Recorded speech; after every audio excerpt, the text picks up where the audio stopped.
And so it begins. What's up, guys? It's Apollo here. Hope you guys are doing well, and welcome back to Middle-earth. This, of course, is Rise of Mordor, the mod for Total War Attila, and this is Helm's Deep. No surprise there. I mean, you've seen this settlement before. So this is a pretty cool scenario we have here. This is a subscribers battle replay, and of course, we have the 10,000 Urukai, which is actually, there's actually more. There's 14,000. So this is a larger army than the actual lore of the battle.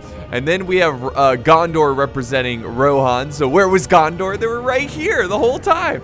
Gondor, there's about 5,000. Well, including the cav reinforcements. So right now the archers are just opening fire on the Urukai who form shield wall. Look how badass this is. So awesome. They're ready to push forward to that gate. I think they're knocking it down with some artillery, it sounds like. Yeah, they've got an onager here. They're going to knock down the gate, and then they're going to push forward in their shield wall formation. Look at that. They're just absorbing that ammo, and I can't believe Gondor is just kind of wasting their ammo on that unit. You might as well hold it back for berserkers or wait for them to, you know, get out of Testudo there. And then, of course, we've got the long wall. We do have some stones. Nice deployment here. That is slowing down these Urukai. So they're going to try to get to these walls, obviously, and try to chew it up. This is going to be an important area to fight for. And I think Gondor knows that. We've got a lot of men-at-arms here, lower quality troops, ready to defend this area. Now, of course, we've got the cav reinforcements. The way this works is that 15 minutes once the ladders get to the walls, then they can be used. So they're just waiting for the command. Really, they're rushing to the battle, you know, lore-wise with Gandalf. Well, with Gandalf. Okay, yeah. I forgot. It's slightly different compared to the books. Gandalf was leading the charge, if I'm not mistaken. But Aeromir, I'm forgetting all the names. He's not actually there. He's actually in the fight. It's the other famous Rohirrim guy that they don't really mention in the movies. Anyways, as I continue to slaughter the lore, we finally have the Urukai about to scale the walls. It looks awesome. Oh, arrows giving a little supporting volley there, and here we go. Here comes the first charge into the walls, or first leap, I should say. And there's the banner. Wave the banner. Let the other Urukai that you were the first in. Mad Flesh, meat's back on the menu, boys. Love it. Helm's Deep is probably my all-time favorite battle in the trilogy, and that's because it feels so lifelike, and it was just that ultimate, like, the ultimate outnumbered fighting to the death kind of scenario. While Minas Tirith was pretty cool, and it definitely gave that feeling of like despair and like no hope. I didn't like the ending. Book-wise, I think I like Minas Tirith a bit more than Helm's Deep, book-wise. But movie-wise, not so much, because I hated how the Oathbreakers just showed up and wrecked everyone. And in the book, they just help them get the Corsair ships, and that's about it. So it's like a hard-fought battle to the end, and the men are victorious. But, you know, it is a movie, and I don't like when people get so upset about the different variations in the movie because it's a different medium. So it's hard to show everything in detail, and I think they did an excellent job with the movies. I know there's a couple of those, like, smug book people. They're like, no, the books are better. It's like, well, yeah, obviously the books are better, but for a movie, Lord of the Rings is probably one of the greatest movies. I mean, especially if you look at today's movies with, like, the poor, the movies suck today. And no offense if you like today's movies. But, you know, Lord of the Rings is just up there as I think it's one of the greatest movies ever, like, in our generation. And, you know, people say that to me who don't even like Lord of the Rings, you know? Like, just the art, the craftsmanship and the skill and the storytelling and how they presented it, the detail, everything was great about it. Anyways, we got more men pushing up the ladders, ready to take these walls. And this has been a hard-fought battle here for these walls. Over at the gate, things have gone a little bit slower. The Urukai are getting shredded right now. I'm not quite sure what he's doing with the men with their backs turned. It's almost like this regiment or this unit, I should say, is getting punished. And there we go. We've got another opening here. Now, the walls were not able to be destroyed with artillery. They needed bombs to do that, mines to do that. But for gameplay purposes, I get it. Like charging through this into pikes and oil, it's not very fair. So they're gonna try to get their men, I assume, over in that breach point and hopefully attack from multiple points. The archers are really giving it to them though. So let's go ahead. I know it's a little framey, but it's because there's so many units on the battlefield. But so far, so far it's pretty even in terms of losses. I mean, obviously the attackers have lost more, but it's really not that bad. And here we go. Oh, look at these guys. White Hand Stormers. Very nice. I've never seen them before. I love that little like peek hole in the shield. Put your shield through, or your spear through that, but it almost looks like they have... What kind of weapons are those? It's like a curved blade. Very interesting. Very cool, though, that they've got another breach open. Let's go back over to this long wall and see how things are going over here. So, still an epic push to try to take these walls. They are starting to make some progress here. You can see that there's some breaking going on from the men of Gondor, a.k.a. the men of Rohan, who are Gondor representing Rohan here. But look at them. They're just constantly storming in, and they are called the Stormers, so they're going to keep pushing in here and slaughtering these archers, too. You might want to get these archers out of here because it's going to be a messy situation. But, yeah, you can see all the blue, which is the attackers, really making some great progress here. And so far, the defenders, they've got them all clobbed up, or bunched up is what I'm trying to say, defending these points here, which are like exit points. I would have let the artillery destroy some of this wall to represent the mine that blows up the wall in the lore and stuff. Let's see if they have... I mean, they still have some shots here. But yeah, I would use the artillery to knock an opening here. Maybe the rules was like, you can only knock down one opening, and they decided to change it up a little bit and go after the main gate, which, by the way, let's see how this is going. Already seeing some troops break at the gate. They're still making some good progress here. Oh, check out these green shields. Crossbows are now letting loose their bolts. Look at the lone bannerman. He's like, "Come on, man. We need more reinforcements. Man flesh right above the horizon. Charge over the rumble." That's awesome. Cheer, cheer, you miserable brutes, or whatever it says. There you go. They're charging in more and more. Here comes the bannerman, the standard bearer. Look at, he's going in, man. Oh, he's dead though. And there goes the banner. Push, push. Yeah, they really need that archer support. At this point, I'd be going after the reserves. I'd be going after these spearmen. Their backs are exposed to the archers. You can see he's retreating some forces over to the keep. In fact, he's retreating a lot, so he decided to fall back and defend the ramp over here. So let's see if he can form a shield wall quickly. Isengard also forming up as well. Got a little bit of a duel there, and the brave defender loses his head. Brave but stupid.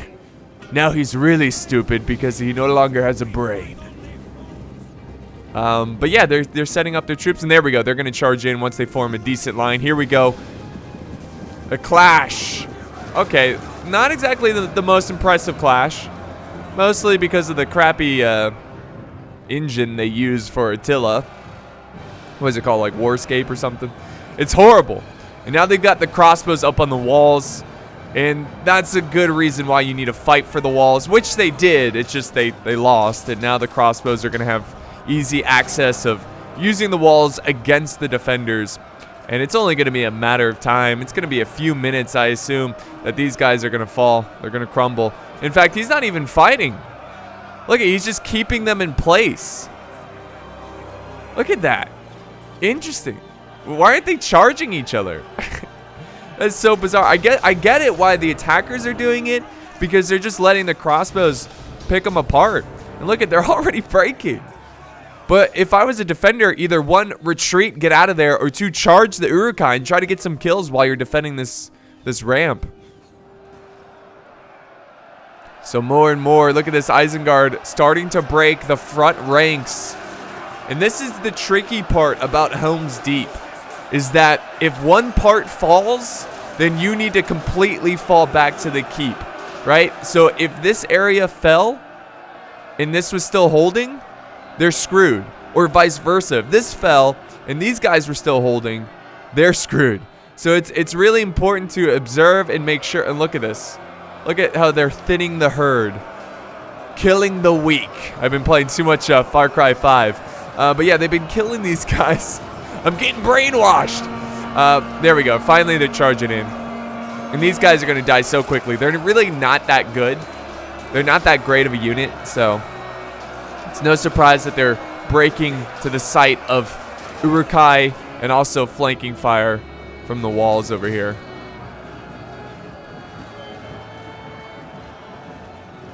Awesome. So if the defenders want any hope of winning this one, I think now is the time to do a complete retreat. I think it's time for them to fall back and defend less area and wait for the Cav to do some... Oh, here comes the Cav. Okay. Oh, my goodness.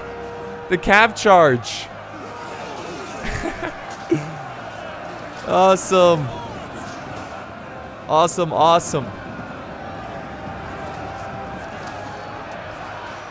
I got to keep up the cycle charging, though. And let's see if this turns the tide of the battle.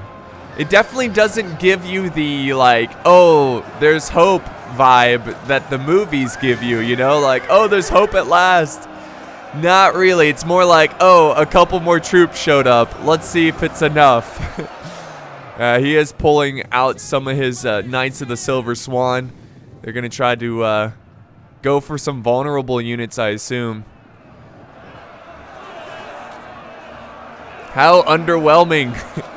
Could you imagine being a defender like up here, you're looking out and you're like, look, it's Gandalf with the tiny Cav force that's already dead. Oh dear. You know, like, it'd be the most disappointing thing. You'd get so excited, like, reinforcements, oh, they're dead. Okay. All right. Run for the tunnels, through the mountains.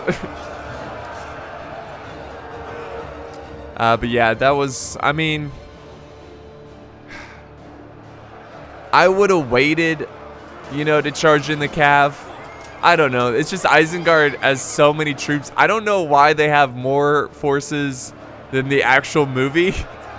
You know, like, instead of just going for 10,000, they're not even at 10,000 yet. And the defenders have lost about half their army.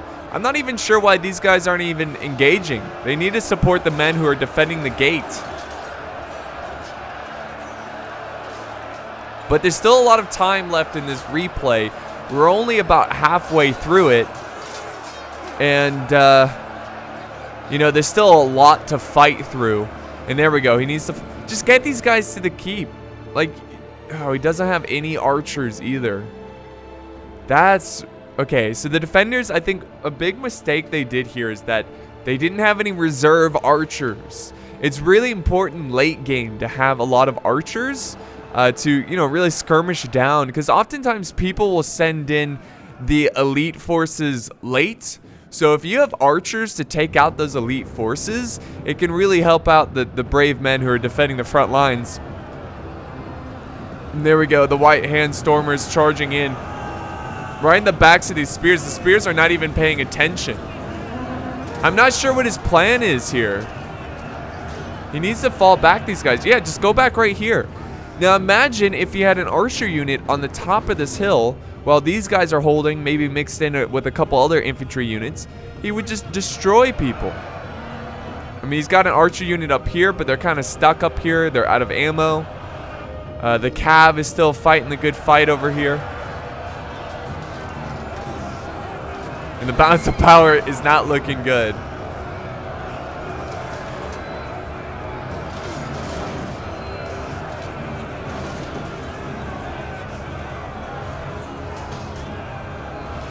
There they go. They're pushing and cleaning up the Swan Knights.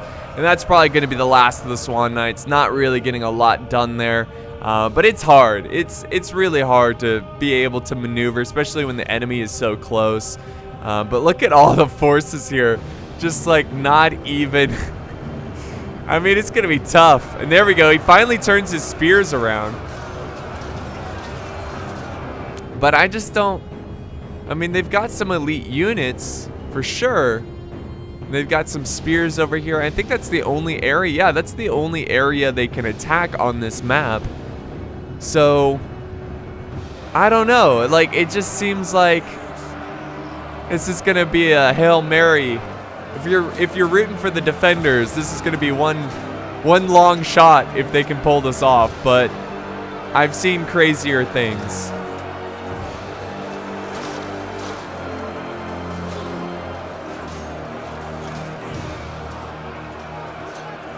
But you know, it's a online battle where you kind of make your own scenarios, and it's hard to balance. It's really difficult to balance these types of things, and it's more, battles like these are more like cinematic fun. You know, it's not anything competitive or anything like that.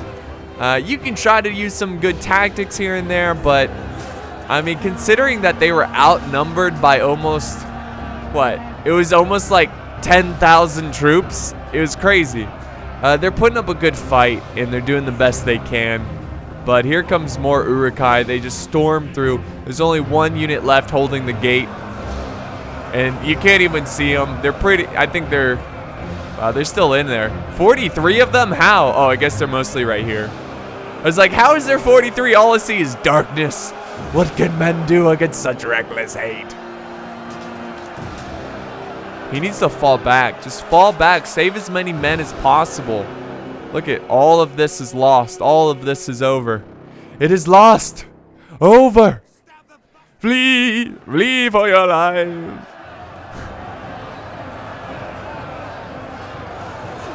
And I'm not sure why Isengard's not sending in more troops. He might as well just push over here. He's got the rear of these guys exposed.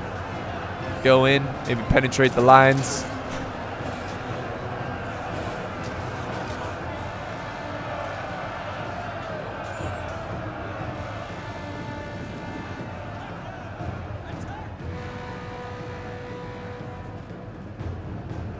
There we go. Finally, they broke the brave spearmen who are holding the gate. Now they're being slaughtered, cornered, and eaten alive. You know, that would have been nasty. Seeing Urukai eat the humans, like freshly dead humans. You know what I mean? Like, I mean, of course they would never show that because they didn't want the movie to be too gory. I mean, Lord of the Rings is hardly gory. But having Urukai, if they did like a remake and made it like rated M, you know, showing like Aragorn sex scenes and stuff, and having the Urukai eat people as they lay dying, like even while they're still alive, like I'm gonna eat you, and just like ripping their flesh and blood coming everywhere, like that would be nasty. I mean, that would be, I mean, can you think of a more terrifying unit to fight? Like, not only fighting these big creatures, but also seeing them like eat people as they fight. How terrifying would that be? That would be insanely terrifying.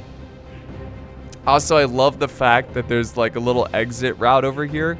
Because in the movies, they were like, you know, we can escape through the mountains. There's a little path. It was like in the tunnels, you know, in the keep. It wasn't like right here. But it's cool to see that. And that's where the retreating forces are going. Instead of retreating outward and getting slaughtered, they're going back through the mountains to fight another day.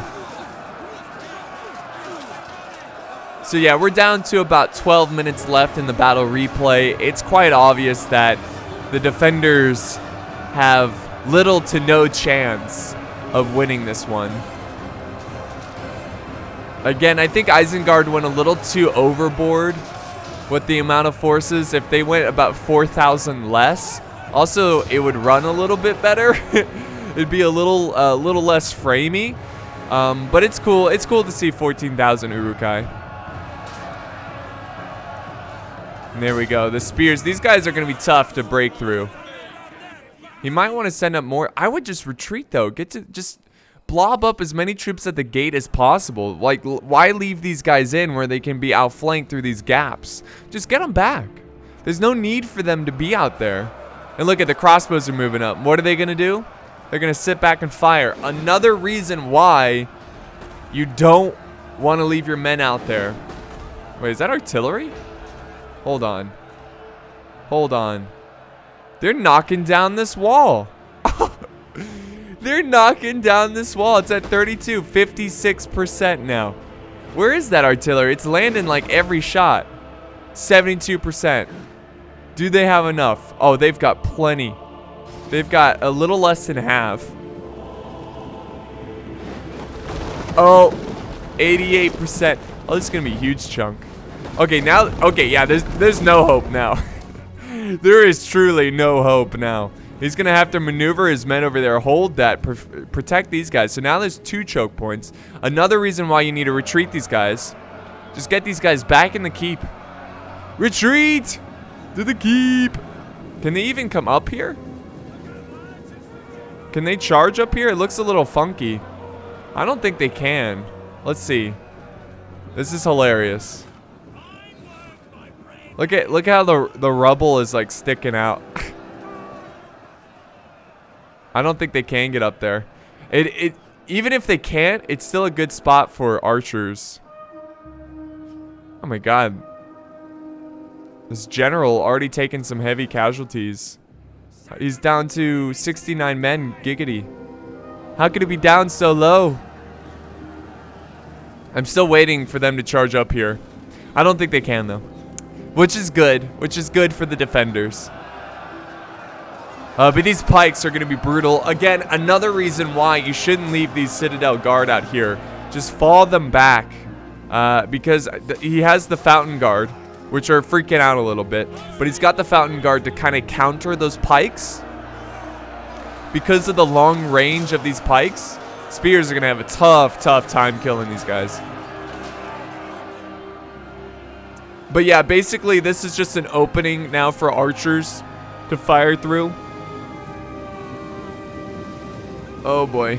He's going to do a sally out. Why are you sallying out? Just like, charge, we got him now, boys. I guess he feels hopeless and he's like, you know what? Let's just charge. I wonder if he can send down his general. Like, can you walk down it but not up it? I have no idea.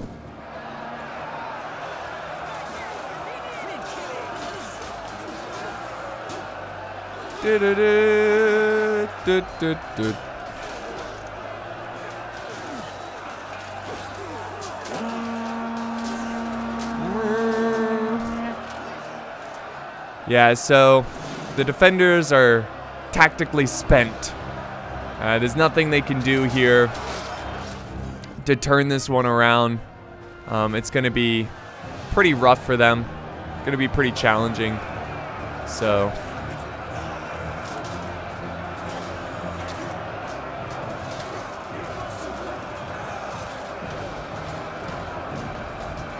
I mean, especially with the pikes. I mean, the number one killer when facing Isengard, especially in a siege settlement, is pikes, archers, or crossbows.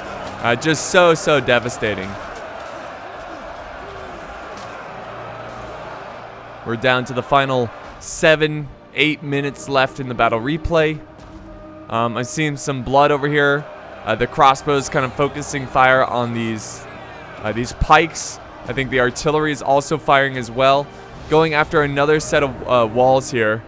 Maybe they're hoping that they can climb up this side. Let's see, it's about to crumble. 80%. Comes another volley. They just land in those shots, man. Oh, wait. What's this? I think they're trying to get up there. Maybe. No, they're just going around. For a second, I thought he was going to try to go up this breach point.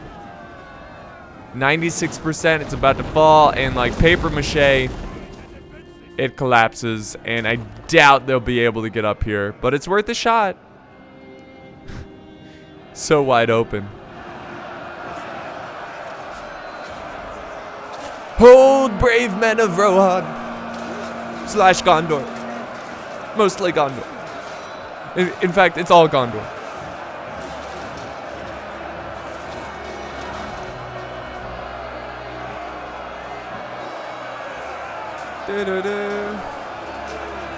I love how all the birds are flying around ready to feast. These are Sauron's crows, even though they kind of look like cranes. What kind of bird is that? They look like cranes.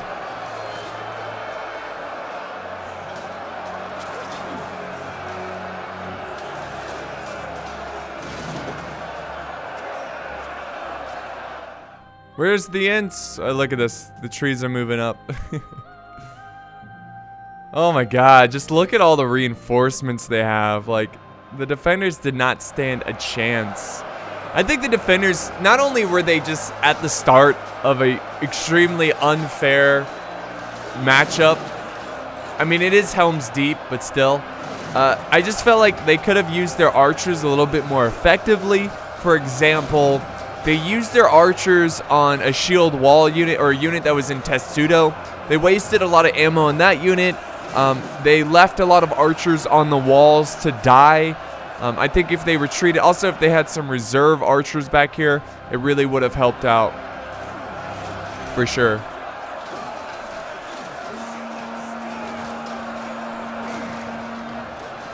So the epic grind fest continues. And Isengard just patiently waits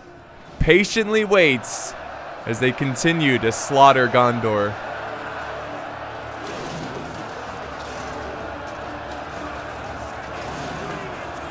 Charge!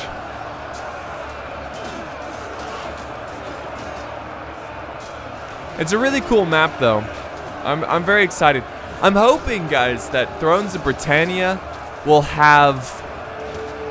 I hope they have, I hope they add a lot of modding tools, and maybe Rise of Mordor can easily be, you know, what's the word? Moved, I guess, to Thrones of Britannia, where they have better modding tools, and they can make, like, custom maps and actually make the campaign. I doubt it will, sadly, but it's still fun to think about. Still fun to, you know, to hope for. Come on, CA, give us modding tools. Mods are important to games. Oh, there comes the crossbow fire. Look at all the bolts stuck in the shields. Keep your shields up, man. Death from above.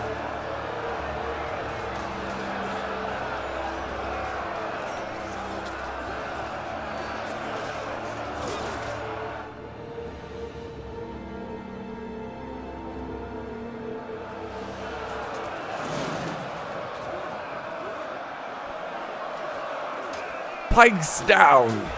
Oh, that guy got gutted. Let's see.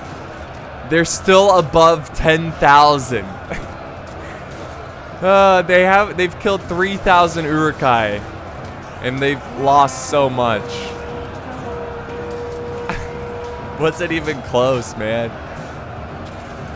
They still have above the amount they had in the movie.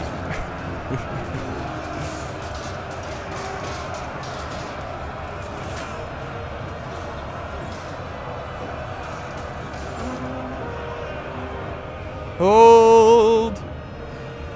That's the objective for now. Can the defenders get the attackers lower than they had in the movie? I don't think they can. They still have to kill 1,568. Almost giggity.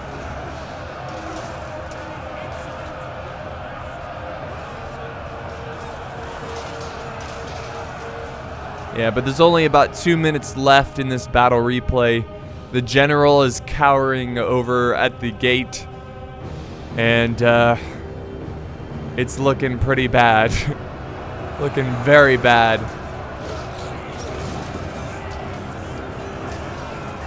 Charge!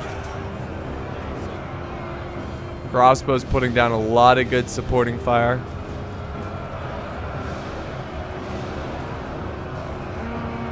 Less than 2 minutes.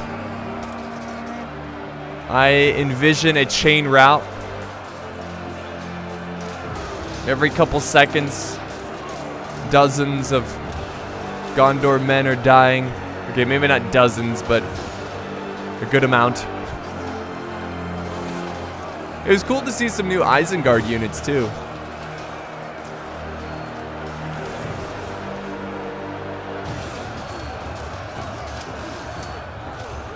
What it must be like to be in the front line against such an enemy with such reckless hate.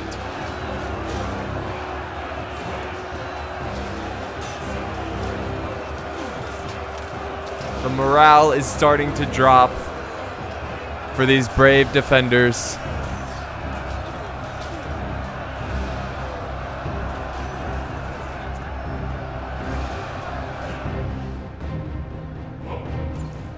They still have Citadel guards.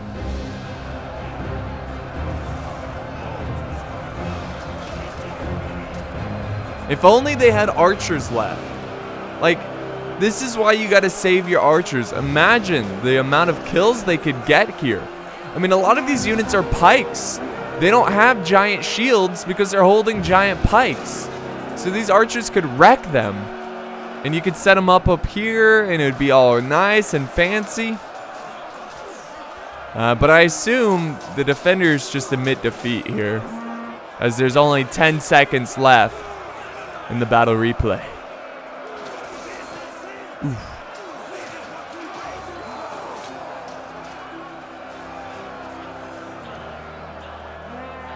Close defeat. Okay. Well, that's weird. Alright, we'll end the replay.